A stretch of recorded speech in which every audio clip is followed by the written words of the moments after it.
Hello, welcome to my studio, come workshop, come do everything. This afternoon I'm running short on boards to paint some more pictures, and I need to prepare some boards which I've already had cut up by a local builder. I use plywood because I prefer that over MDF, as it's got low resin content to it and it's got a nice surface which got a certain grain to it, which I think helps me with my textured paintings, which I like doing.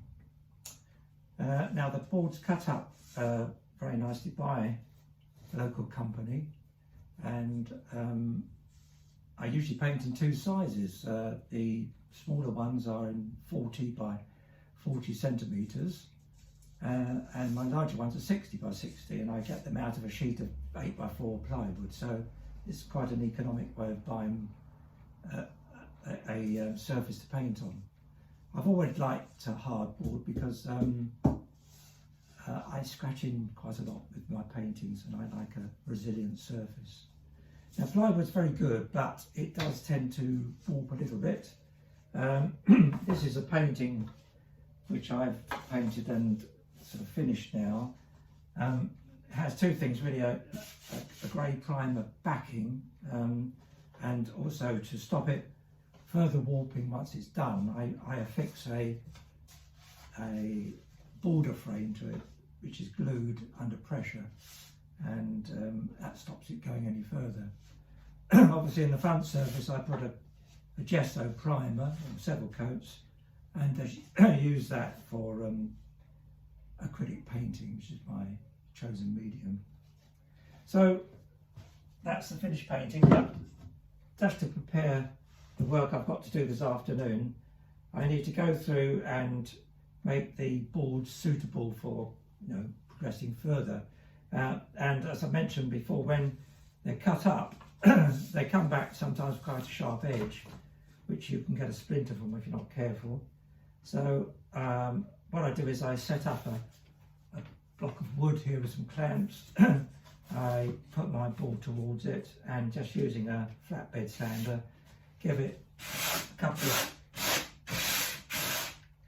strokes on the edge, trying not to pick up any of the grain, and turning it round and doing it on all four sides.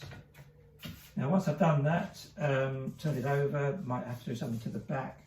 I inspect the board because quite often there's a little defect in it, and if there is, I choose a side which is the worst and put a little G on it, and I'll put that to one side because that's going to be primed with a grey primer like that, which is acrylic primer, and you can buy an emulsion paint, basically. That's what it needs to be.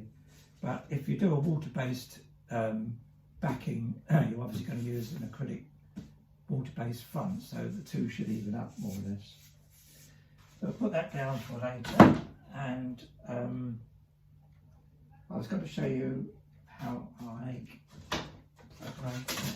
a repair, and that's just simply done by using a fine filler and just scraping on the areas that need doing, obviously sanding off when they're dry, and that's more or less the end of that.